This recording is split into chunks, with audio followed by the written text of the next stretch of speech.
All right, everyone. I think we're live. This is the first time we're doing this, so this is going to be kind of an experimentation process for us, but please let us know if something doesn't sound right, if something doesn't look right, just let us know. We'll try to hear fix us? it. Yeah, can you hear us? Check, check. 1, 2, check, check, 1, 2. All right. All right. Everyone, we let you in behind the scenes.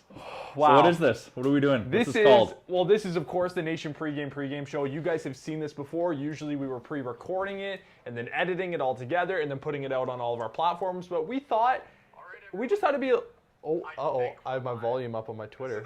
So now I'm hearing myself.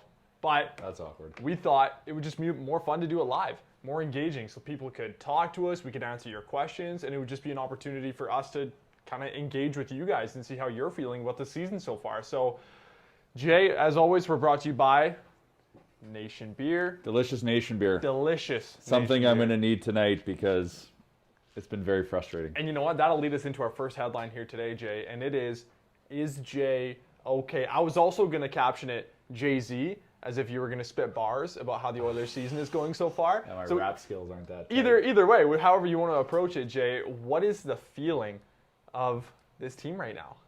Well, I guess like this is like we're a fan site, right? So like I always provide fan perspective from what I think. From what I think and how I feel is I'm just like it's just disappointing. You know, we built this roster, we made all these changes. You look at it on paper and you're like, we're legit. We're legit. And then you go and watch us play, and we're not even playing anywhere to our potential. I keep saying, it's not like we need to sit there and ask for them to play beyond their potential. It's just play to their potential. Just play. Like, let's maybe make a pass.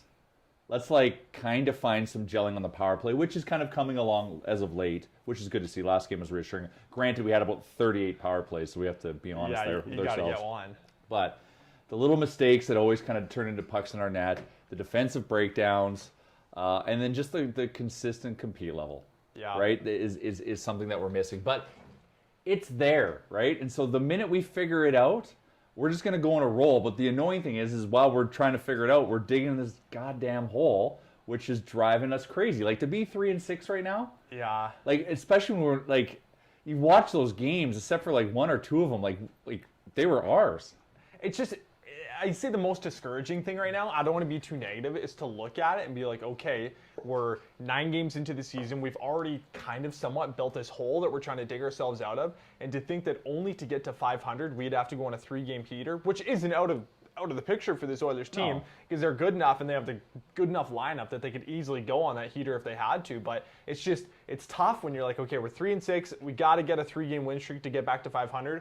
But we know this team can do it. Yeah, you just don't want to have to rely. It's like, oh, well, if they just go on a heater. It's like, I already want to be good and go on a heater. Yeah. So, whatever. 9 games in, blah, blah, blah, blah, blah.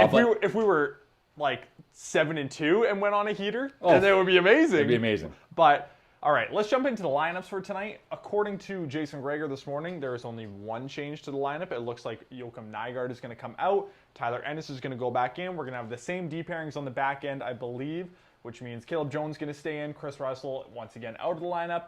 Jay, what did you think last game of that third line? Because I know a lot of people on Twitter were clamoring, saying, this might be the best game that a guy like Zach Kassian has had so far this season. Did you kind of notice the same thing and the same trend with that line? Did you like the way they're performing? They're creating. They're playing a little bit heavy. They're playing with a little bit of intensity, which is something that we need. They're actually now kind of they produced this past game. Like 2 games ago, they were just not scoring any of those chances. But like, hopefully James Neal will start bearing on these tap-ins that get put on his plate. But at least Zach Kassian did. And Zach Kassian finally did. But like, it's at least that's a positive. Yeah, that's a positive. And then we just like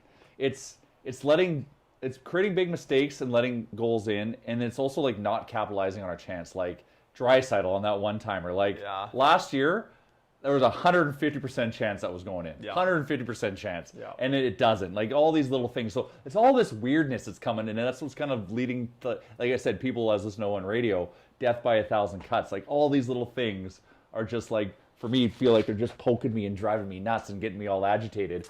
But at some point, they've got to figure it out.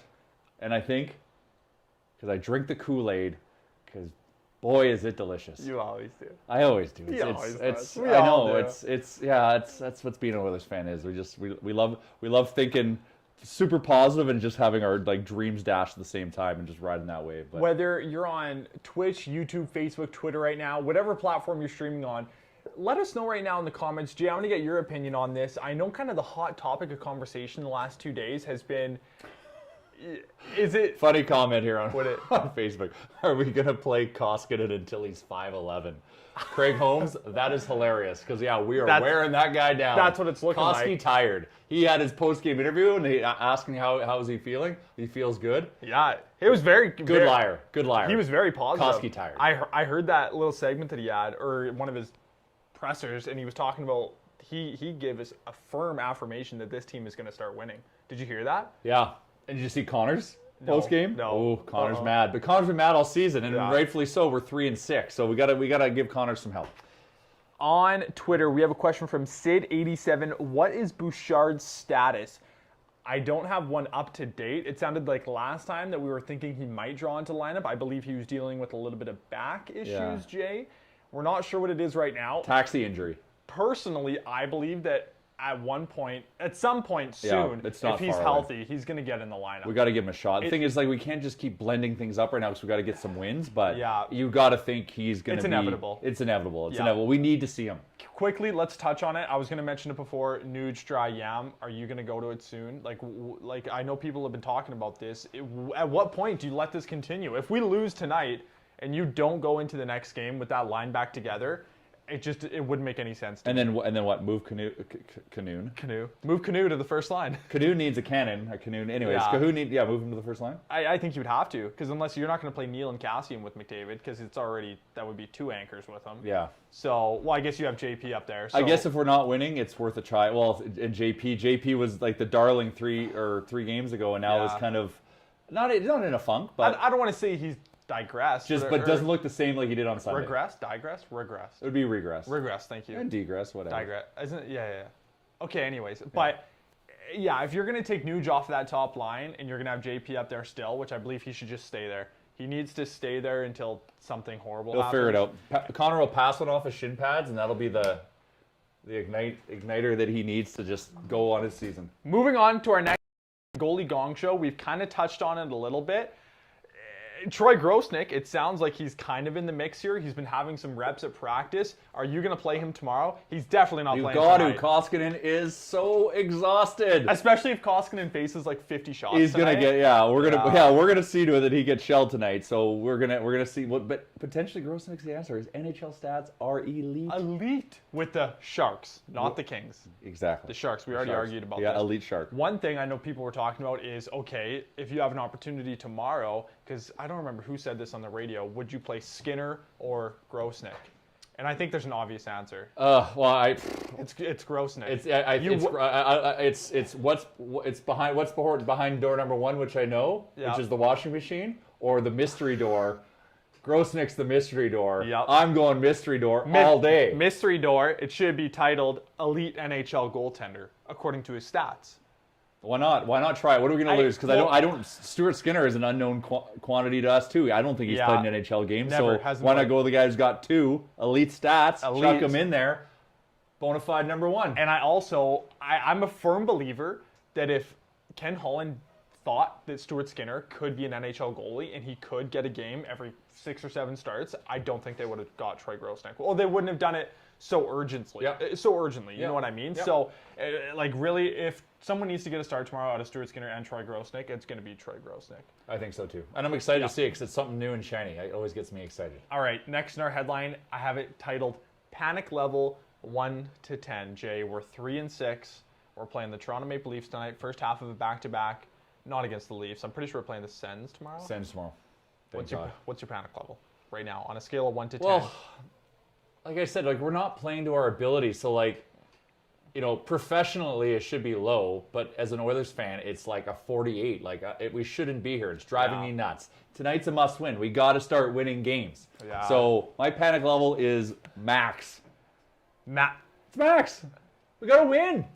This is the fan. I said, as a professional, I say it's a 3. You just finished. I'm not a professional, so it's 39. You drink the KoolAid, but you're also a 10 out of 10 on the panic scale. Well, exactly. Because I drink the KoolAid, I just go. I ride the wave, man. What are you Nothing needs to make sense. Let us know. 1 to 10, where is your panic level at? And in fact, on that, we're going to start throwing it to some questions in the comments. Jay, you got anything on Facebook? Yeah. So I see Jenna jumped in here saying, I don't understand these calls. Nurse is the one who needs to sit a game or two. I see, for me, I've always been a guy, I'm very, very critical of Darnell Nurse. I always have been. I think he has a tough time playing the game more than 5 feet in front of him. I think a lot of the time he kind of plays like a dog and he only sees what's around him.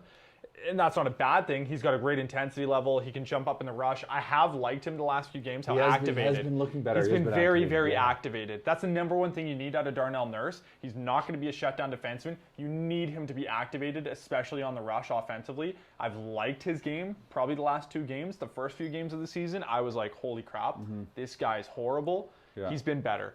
But I can agree with your comment there that Darnell Nurse, he needs to be better. Him and Adam. Well, he needs to be. We're paying him to be that way, right? So he needs to be. Larson needs to like regain his self-awareness and not flee his checks and leave Nylander open so he can make the whole team a sandwich, as Bag Milk said on the Owen radio, and have all that time and space to score. Like, he's got to be a little bit more responsible. Tyson Barrie needs to figure out his bearings. I was really bullish on him coming in to be the quarterback. But that's not just him on the power play. Everyone was bad on the power play. Yeah. And we tested out Nurse, and that was kind of a short-lived experience. Barry came back in. I felt a little bit more confident, but we need more for him. Yeah. Caleb Jones came back, and I wasn't too upset with how he played last game. Jones played okay. He played okay. Kook, we still need to keep an eye on because his outless passes are still questionable. Kook. But yeah, we gotta. Our defense needs to be better. We have a 6 from Derek on the panic level, and we have a 7 from ST Denim. So, I got an 11-teen over here, and that's a great number. 11-teen, that's a great number. We also have someone, Derek wants to reunite Dry now. He thinks that we shouldn't wait any longer. They need to go right back to it now. I think you give it one more game, personally. I know that's something that probably a lot of people have been like, oh, give it one more game, give it one more game. I know, the next thing you know, we're 38 games in the season. Yeah, and I think a lot of people were kind of hoping that they would reunite this line back, like, however many months ago. Start of the season. No, I'm talking like back in the qualifier. Yeah, when they were going against Chicago. And then didn't he reunite it with like 6 minutes left in the last game? And they were on fire. And they were on fire. Yeah. Let us know in the comments, Twitter or Facebook. Those are the 2 we're monitoring right now. Any questions heading into tonight's game? It's tough because I would say the strength of schedule for the teams the Oilers have played so far is good. You know, they've had quite a few matchups against Winnipeg, Toronto. Those are arguably, 2 of probably the top 4 teams in this North Division. Montreal's on an absolute heater right now. Montreal is the only one to me who's like solidified as like they are the number 1. Toronto, we should have swept them in Toronto. Winnipeg should have swept them in Winnipeg. Like we played to do that. Yeah. So they are who they are because we let them be. Yeah. But if we figure our shit out, it's gonna be Montreal us. Like I said, this is me being super panicked, but also drinking the KoolAid of positivity, right? Yeah. So it's just once we wake up, play a full 60 minutes of hockey, stop the 5-minute naps that we like to take, where they let the team score 2-3 goals in 1 second. Yeah. And make it, just start locking in these wins. Like if we're leading in the 3rd period, we should be winning. Yeah. It's tough. Okay, we have one more topic left. Keep firing your questions off in the comments. We're going to stay live for a few more minutes here. Actually, in fact, can I please ask someone to go look and see what the line is for tonight's game? Do you know what the line is? I forgot to look at it. I don't really want to close down my stream here and look at what it is. So once again, I saw the Leafs at -130. Yes. Would that put the Oilers at +110? I don't know the science. Well, they can change. They aren't really dependent on each other. But no. So can someone go look up the line and let us know? We have a question right now here on Twitter. Nicholas is saying, "How do you like our fellow German Cahoon so far?" Jay, I'll let you start with that. First of all, hi Nicholas, buddy, missed you. I can't wait to have you back here in Edmonton. You know Nicholas? He's one of the Germans. Oh. I've never met you before. I'm assuming, because that's Nicholas, and you said German. Nicholas Jacob 98. Yep, that's our boy. Hope you're doing well, and I hope you're safe and healthy there in Germany, my friend. Sorry, what was the question? Because I just missed Nicholas so much. Thoughts on Cahoon? He should have like 5 goals right now. Like he has shown he's got the tools. He's fast. He's got skill. The only thing, my only knock against him is he's just like he gets the puck and he's looking to pass to Draisaitl. Yeah, he loves He's just like Draisaitl. I gotta pass to Leon. I gotta pass it to Leon, and he sometimes forces the issue. Like, dude, you've got the skill. Like, just make a play, move the puck around, then look for Leon when he's open. Like, don't have that be your first look. But he's had some really killer scoring chances that I wish he could bury, but he's putting himself into those situations. So it's a matter of time. It's a matter of time. So I love the Leon Cahoon, like I like keeping them together because of the history and whatnot, but I really need it to start happening on the in terms of on the score sheet. And like the most encouraging thing I find about Dominic Cahoon right now is that you can tell that him and Draisaitl have chemistry. You can tell. It's there. And it's crazy how hockey works, that these guys played together when they were 12 years old? Yeah. And it just clicks. It just comes back. You saw it in the first game. Like Cahoon, it might have been the first or second game against Vancouver when he had that amazing opportunity on the left-hand side. He got an awesome pass and was going up the left wing. Shot, obviously didn't score, but you can just tell there's such good chemistry between him and Draisaitl right now that it's just a matter of time for him. Same thing with Puljujärvi. Cahoon, Puljujärvi, it's just a matter of time. One of them's going to get on the score sheet. But we need to start, honestly, the thing that drives me nuts is we got to be passing better. We're passing so well. Even Leon's off. Do you see how many fail? Like, normally Leon is the king of the backhand sauce. And he was trying to dish that out all last game, and it wasn't connecting. They were off. But, like, our passing is so bad, and that's, like, just basic NHL. Like, that's the thing. Like, if they're not passing now, I think they can figure out, as professional hockey players, how to figure out their passing problem. But right now, it's horrific. And we're seeing a lot of that. Like, bad passing decisions that are leading in the puck going the other way, which is turning into scoring opportunities.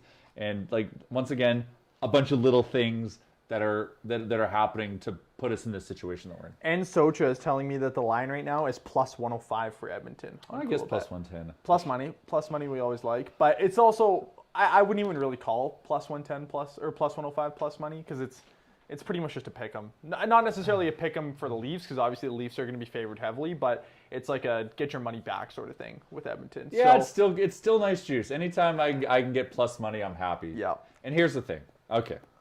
Yeah. I'm not a professional sports bettor. No one please hold me to that account. I often bet with my heart too much. In football is where I'll kind of be a little bit more serious and read up on stuff. Yeah. But here's the fan math that I'll give you. Chris Versteeg was on ON Radio and ripping us about the Navy jersey. I love our Navy jersey, but I will admit on TV it's tough to kind of watch. The alternate. The alternate. So, but he's like, he says players play better if they like the jersey and they're feeling good. Oh, look good, feel good. That look good, feel good. That will result in more wins. Just like the golf course. And that is exactly the logic I'm applying tonight.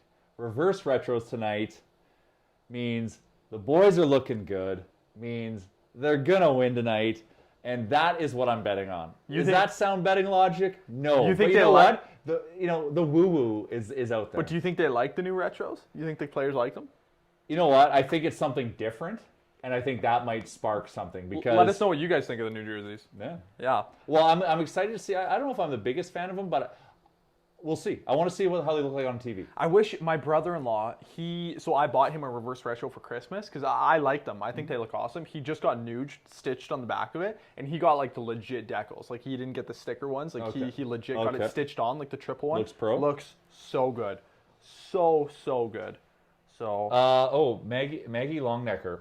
Yep. How do you not let the Oilers make you depressed? I love them so much, but they are so hard to watch these days. Maggie, I'm with you. Literally, this team alters my state of mind and mood. Like, ask my girlfriend. Watching the TV, like, if they're losing, you can't talk to me. Sad boy Jay. I'm mad. I am literally mad. And then I'm mad that night, and then I have a terrible sleep, and then I'm mad the whole next day. But the beauty of this shortened season is that I feel like, okay, well, then the next day I'm mad, but I know the next day is redemption. We got another shot at redemption. But what do? We lose when we should have won. Then I get really mad. So, you're always chasing the bag with this team, right? Chasing the bag. Stop. That's what we love. We love that. But I know I'm a glutton for punishment, and I think that's what the decade of darkness did to me, and that's why I became a Cleveland Browns fan, because they've had a tough run too. I resonated with their fan base. and I feel like that's why like I can empathize. Imagine being an Oilers and a Browns fan. Man, It's great. from 2010 to like 20 or even earlier than that. Because the Browns, this is the forever. first time the Browns Like, made the playoffs in like since how long? 92 or 93 Yeah, or won so- a playoff series. We have Matt Carson chiming in on Twitter. He's saying, wasn't a fan of the orange or the new alternate jerseys until I saw the orange pants and gloves. Gonna be slick. I will admit, pants it does. got me too. I It saw wraps the them. pants. Yeah. The pants are legit. So Yeah. the pants got me excited, and that's the thing. They practice in the pants. They're feeling good in the pants. Yeah. The pants are gonna get us a win tonight.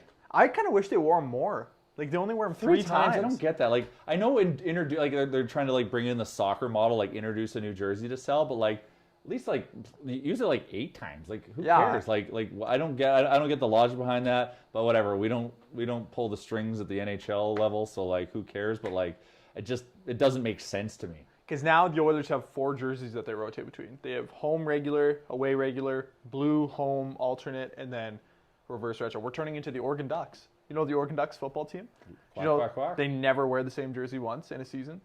Like the combination of helmet, pants, and jersey, they never wear the same one once in a season. They must sell 1 million jerseys. And that's why they get lots of recruits, because it looks sick. Well, this pretty much wraps it up for today's stream. If you guys have any other questions, maybe we'll stay live for 2 more minutes. So if anyone has any more questions, please chime in, and we'll answer them for you. Not that we're very educated or professional, but we have hot takes about the Oilers, so We're passionate. We like to rant. very passionate. Yeah. So tonight I am. Yeah, so- any players you're going to ride with tonight? You know me. I love to bet on Pugliarvi to score. Yeah, like we I love always it. do. The juice is so like it. Is the juice worth the juice is there? It hasn't been squozen yet because I haven't won. I haven't won the bet yet. But like I feel like that's gonna like pay like Cahoon's like. But honestly, I'm a little bit defeated right now. So Yeah. I am just riding the New Jersey feel good story. I'm just gonna bet on the Oilers to win, and then I'm gonna sit back. I'm gonna open a Nation beer, and I'm just gonna enjoy my Saturday night, and just hope that their performance actually allows me to enjoy my Saturday night. Tonight is like the definition of a primetime matchup for the Edmonton Oilers. We're getting Leafs Oilers. It's a Saturday night, hockey night in Canada. Brand new jerseys for both teams because the Leafs are also going to be wearing their blues. Oh, of course they are. Yeah, so Well, they have to, so I this guess. kind of goes against your logic. Both teams are wearing new jerseys, but Well, the Leafs they're wearing suck. their blues. But the Leafs. Okay, this but is here's kind of the weird thing. too because we're home tonight. Yeah, but that's whatever. We're wearing our new retro jerseys. That's okay. That's going to negate the blue. Primetime game. That means Ontario's going to be awake to watch this. So Twitter's going to be a very fun place. So please, Twitter will be awesome. please let your fellow Leafs fans in your networks know that their team is not that good. Yep. Enjoy the record that they have while it stands, because I think once the Oilers figure it out, we're going to go back to Toronto and sweep that series. We got a question from Null here on Twitter. I hope Bagmilk's not watching because this might trigger him. Null says, when the season stays the way it is, do you see the Oilers trading I know. one of Tyson Barrie or Ryan Nugent-Hopkins? Oh, Tyson Barrie makes perfect sense. To trade? If we're in the dumps, I don't think he'd get anything for him. whatever. I don't even want to talk about that situation, but maybe you could. I don't know. Nuge, what do you do? Because there's no way, there's no possible way that this team would be a seller at the deadline. It just wouldn't happen. I don't care if they're in the last place in the NHL, they would not sell. Why not? Because who are they going to sell? So Who on this roster would be big worth giant selling? disclaimer here, Bagmilk, if you're watching, because I know sometimes I say things and it gets clipped up and pushed out and makes me look like a hater. I love the Nuge. Love the Nuge, love the Nuge, love the Nuge. There's a picture right there. I don't know if you can see. You can't see it. You can see Yeah, the bottom. that's him after You signing can his s- first goal. You can see the bottom of it. Yeah, I paid good money for that. It's if the only way it would happen is if Oilers suck and like Nuge is like telling them I don't want to sign here. Yeah. Like and so that's the only way that I could see that happening, and then that's how he would get traded. And sorry, that's what I'm hoping. I'm hoping that doesn't happen, but like if it did happen, I'm hoping that's the story. And the return better be good. Oh, it better be really good. Because I I don't know what the structure of it would have looked like, but I was in the belief that I was like, man, if the Oilers could somehow find a way to trade Nuge, Keep Nuge forever. If they were to trade Nuge and like a first, do you think that would have got Dubois? Nuge and a first? Well, I don't know. Like Line and Roslovic, like those are two legit pieces that are like roster known quantity pieces. I don't think Dubois is a center. Yeah, I don't know. Dubois is a center. Tough one. Man, Like, I do like. Trust me, like I'm a big fan of Pierre-Luc Dubois. Yeah. And I would love to see him in an Oilers jersey. Yep. It's just I don't know what the trade would need to look. It would have to be like Bouchard and a first and probably. Yeah. If you were to ask me right now, though, if I would rather have Patrick Laine or Pierre-Luc Dubois on this Oilers team, I'm not talking about other teams in their situations, but if you ask me for this Oilers team, I'd rather have Patrick Laine. Well, we need someone who can score. Yeah, we need a sniper. Like we're deep down the middle right now. You're getting lots of questions on Facebook here. Are they questions or just comments? I have no idea. You think McDavid will actually stick around if Edmonton bombs another season? Like Connor looks mad, but the whole team is mad, and like we're in a terrible. You know what? I think Connor is a professional. Yeah. He is a professional. He's doing things the right way. That's why he signed the 8-year ticket, not the 5-year ticket like Matthews did, so he can go back to home in Arizona when he's well. It's a foregone conclusion. Yeah. So I think he'll see it through because he is a professional. And hopefully management and hopefully his teammates can just kind of wake up and just kind of start winning. Like, this must be so frustrating for him. Yeah. It must be so frustrating for him. But at the same time, it's frustrating for everyone. Leon's upset. Cahoon's upset. Tyson Barrie's upset. Michael Koskinen upset. Tippett is pissed. Yeah. So hopefully this can just like galvanize. The group just needs to galvanize a little bit and just get that team spirit. Like we showed it last year. Yeah. Like there was times last season where we were down, but you just knew the machine was just going to kick in and we were going to come back and win. And then sure as shit, you watch that and we did. And then sure, December hit and we slid a little bit, but then we galvanized again and went on another run. Like, yeah. And so, like, yeah. Is it panic button pushing time? No. Should I be a 38 out of 10, like, stressed out right now? Well, yes, because I'm an Oilers fan. But in reality, I shouldn't.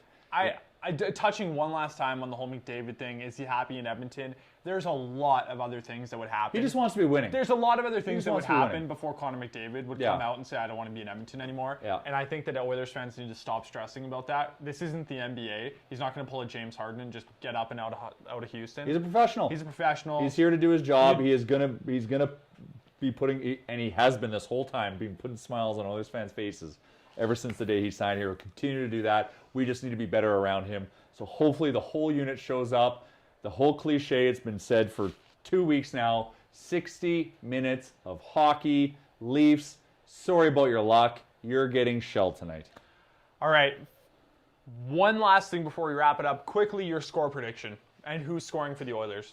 Each goal score. Each goal score. So I'm going to say the Oilers are going to win 3-2, and here's the goal scores. I do think tonight's going to be an under. 6.5 is a lot of goals. But all the goal scores? For the Oilers. Jeez. I think... What, if you're taking the under, there's only going to be like 4? Yeah, it's going to be 4-2. 4-2? 6.5 is the line. 6.5? So 4-2, because I do respect Toronto has firepower. Yep. I will respect that. So I will spot them 2 goals. But hopefully not 2 goals in the first and trying to come from behind that. Anyways. Yes. Well...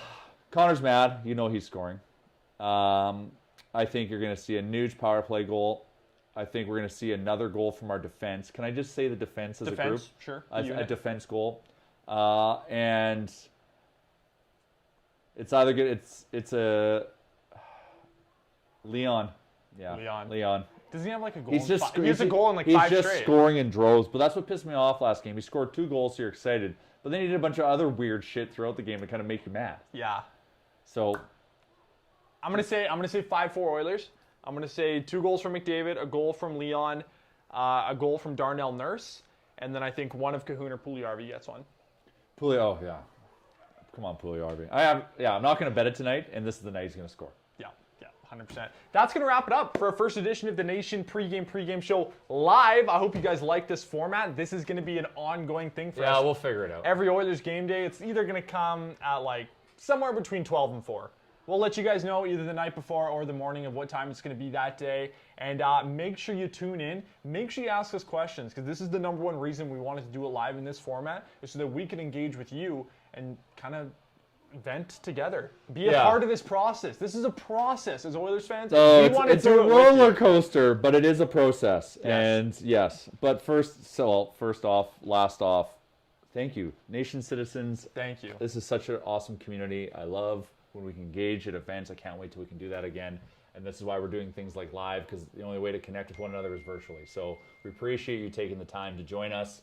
And yeah, we'll figure this out. But you know what? I think it went pretty good for the first time. We had a little bit of technical difficulties. That's why we had about an 8-minute delay. Yeah. We got computers. We got cords out the yin yang. Plug it out. We're producing our own show. There's no one else here except for us two. So we're producing our own show and we're making it happen. So we're content creators now. We're content guys, simply put. Hope you guys enjoyed it. Grab a head over to nationgear.com. Order yourself a new shirt. Oilers versus Leafs tonight, 5 o'clock puck drop. Enjoy the game. We'll